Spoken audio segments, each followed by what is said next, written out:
আজকের ছোট আলুর চচ্চড়ি রেসিপি শেয়ার করছি। আমি সর্ষের তেল দিলাম, রসুন দিচ্ছি, বেশ অনেকটা রসুন। গোল্ডেন কালার হয়ে আসলে দেবো একটু কালো জিরে, দেবো একটু কাঁচা লঙ্কা, আর দেবো ছোটো আলু কেটে রাখা ছোটো ছোটো করে।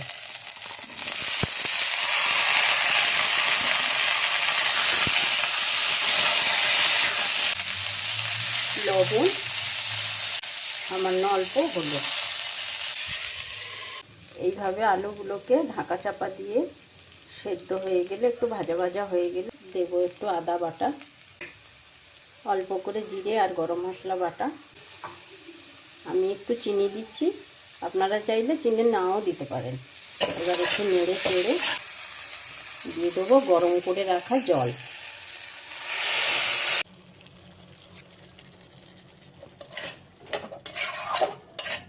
আর দেবো লাস্টে কাঁচা লঙ্কা কুচি। আর শীতের সময় ধনেপাতা না দিলে কি তরকারি কমপ্লিট হয়, তাই ধনেপাতা একটু লাস্টে।